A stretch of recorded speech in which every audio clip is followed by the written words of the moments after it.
চুমু খেতে চেয়েছেন আর যিনি থাপ্পড় মারতে চেয়েছেন ওনারা দুজনেই ভালো বলতে পারবেন, এখানে আমি কিছু বলতে পারবো না। এখানে আমার কিছু বলারও নেই, যেহেতু ওই সময়টাও আপনারা দেখেছেন কি হয়েছে। এবার ওনারা একসাথে হয়েছেন, সেটা একান্তই ওনাদের ব্যক্তিগত ব্যাপার। এই কারোর ব্যক্তিগত ব্যাপারে তো আমি কিছু বলতে পারি না। ওনারা বলেছে যে আসলে নিপুণ নিজ মুখে শুনেনি, সে নাকি অন্য আরেকজনের কাছ থেকে শুনেছে, সে নাকি এখন ডিপজল মিশা প্যানেলে গেছেন। এটি আসলে কতটা সত্য বা প্যানেলে মানে যে যার কাছ থেকে নিপুণ আক্তার শুনেছে কথাটা, তিনি এখন অন্য প্যানেলে নির্বাচন করছেন, এই বিষয়টা নিয়ে একটু এগুলো আমি বলতে পারবো না। এটা বলতে পারবো এগুলো আমরা জানি না, কারণ এটা তো ওনাদের ব্যাপার, তাই না? আর ওনারা যেহেতু সাংবাদিক সম্মেলন করেই সব সময় বলেছেন, তো এটা ওনারা ভালো বলতে পারবেন। গত নির্বাচনে তো আপনি সে প্যানেলেই ছিলেন। হ্যাঁ, অবশ্যই আপনি কি বলতে পারবেন না কি এমন ঘটনা ঘটেছে? ওই সময় তো হচ্ছে সবার সামনেই ওনাদের এই কথাগুলো হয়েছে, আর তখন সাংবাদিক সম্মেলন করেও কিন্তু বলেছে থাপ্পড় মারবে, এগুলো হয়েছে। প্যানেলের আমরা যারা শিল্পী, আমরা কিন্তু ওই প্যানেলে যাচ্ছি, এই প্যানেলে আসছি, সবাই সবার কাছে ভোট চাচ্ছে, এটা একটা আনন্দ। আচ্ছা, একটি বিষয় আমি আপনার কাছে একটু জানতে চাই। আমরা গত নির্বাচনে প্রধান নির্বাচন কমিশনার তাকে নিয়ে চুমুকাণ্ডের একটা বিষয় উঠেছিল।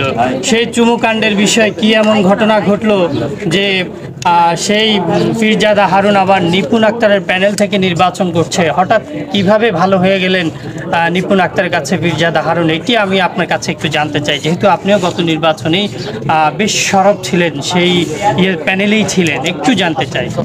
এটা হচ্ছে যিনি চুমু খেতে চেয়েছেন আর যিনি থাপ্পড় মারতে চেয়েছেন ওনারা দুজনেই ভালো বলতে পারবেন, এখানে আমি কিছু বলতে পারবো না। এখানে আমার কিছু বলারও নেই, যেহেতু ওই সময়টাও আপনারা দেখেছেন কি হয়েছে। এবার ওনারা একসাথে হয়েছেন, সেটা একান্তই ওনাদের ব্যক্তিগত ব্যাপার। এই কারোর ব্যক্তিগত ব্যাপারে তো আমি কিছু বলতে পারি না। ওনারা বলেছে যে আসলে নিপুণ নিজ মুখে শুনেনি, সে নাকি অন্য আরেকজনের কাছ থেকে শুনেছে, সে নাকি এখন ডিপজল মিশা প্যানেলে গেছেন। এটি আসলে কতটা সত্য বা মানে যে যার কাছ থেকে নিপুণ আক্তার শুনেছে কথাটা, তিনি এখন অন্য প্যানেলে নির্বাচন করছেন, এই বিষয়টা নিয়ে একটু এগুলো আমি বলতে পারবো না। এটা বলতে পারবো এগুলো আমরা জানি না, কারণ এটা তো ওনাদের ব্যাপার, তাই না? আর ওনারা যেহেতু সাংবাদিক সম্মেলন করেই সব সময় বলেছেন, তো এটা ওনারা ভালো বলতে পারবেন। গত নির্বাচনে তো আপনি সে প্যানেলেই ছিলেন। হ্যাঁ, অবশ্যই আপনি কি বলতে পারবেন না কি এমন ঘটনা ঘটেছে? ওই সময় তো হচ্ছে সবার সামনেই ওনাদের এই কথাগুলো হয়েছে, আর তখন সাংবাদিক সম্মেলন করেও কিন্তু বলেছে থাপ্পড় মারবে, এগুলো হয়েছে। বাট ওগুলোর কাছে তো আমরা নাই, ওগুলো তো আর আমরা এগুলো নিয়ে আলোচনা করিও নাই, কারণ এটা আমাদের দরকার নাই। হারুন কিন্তু বারবার অভিযোগটা এনেছিলেন। জি, তো এটা বললাম তো, এটা ওনাদের ব্যক্তিগত ব্যাপার, এগুলো আমাদের ব্যাপার। তাহলে আমরা কি ধরে নিতে পারি গতবারও নির্বাচনে আপনাদের জয়ী হওয়ার জন্য এটি একটি কৌশল ছিল এবং এবারে সেই কৌশল অবলম্বন করছেন? আমার কোনো কৌশল না, আমার কথা হচ্ছে শিল্পীরা যদি সত্যিকার অর্থে আমাদেরকে ভালোবাসে অবশ্যই তারা ভোট দেবেন। এখানে কৌশলগত কোনো কিছু করার আসলে প্রয়োজন পড়ে না। এবারে নির্বাচন নিয়ে আসলে কি প্রত্যাশা রয়েছে আপনার একটু জানতে চাই। অবশ্যই আশা করব আমাদের শিল্পীদের ভালোবাসা থাকলে অবশ্যই আমরা পাশ করব ইনশাল্লাহ। আর শিল্পীদের ভালোবাসা আমরা দিতেও জানি, আর তাদের সাথে সঠিকভাবে আমরা তাদেরকে মূল্যায়ন করতে জানি। শোনা যাচ্ছে এবারে নির্বাচনে রাজনৈতিক একটি প্রভাব থাকতে পারে বা প্রভাব খাটাতে পারে, এটি নিয়ে কি আপনারা কি ভাবছেন বা আপনাদের কি ভাবনা রয়েছে?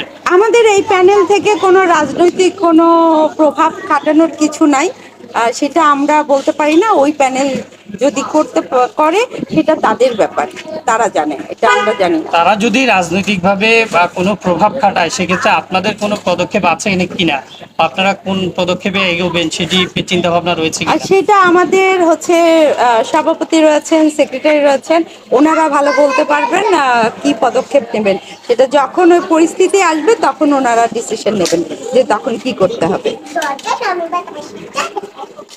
ওকে, সবাই আপনারা সবাই আমাদের জন্য দোয়া করবেন। পুরো দেশবাসীর কাছে আমরা আকুল আবেদন জানাচ্ছি, আপনাদের দোয়া এবং ভালোবাসা আমরা চাই। ধন্যবাদ সবাই। আরেকটা প্রশ্ন ছিল, সেটা হচ্ছে 100+ সদস্য পদ কিন্তু আগামীতে নিপুণ দিয়ে দিয়েছিলেন বলতে, তো সেইগুলা কি আপনাদের হয়েই কাজ করছে সেই সদস্যগুলো এখন? সেটা তো এই মুহূর্তে বলতে পারছি না, এটা তো পুরোটাই আসলে শিল্পীদের ব্যাপার। শিল্পীরা কাকে ভালোবাসে, কাকে শ্রদ্ধা করে, কাকে ভোট দেবে, শুধুমাত্র শিল্পীরাই ভালো জানে। আমরা আমাদের মতো কাজ করছি, তারা তাদের মতো কাজ করছে।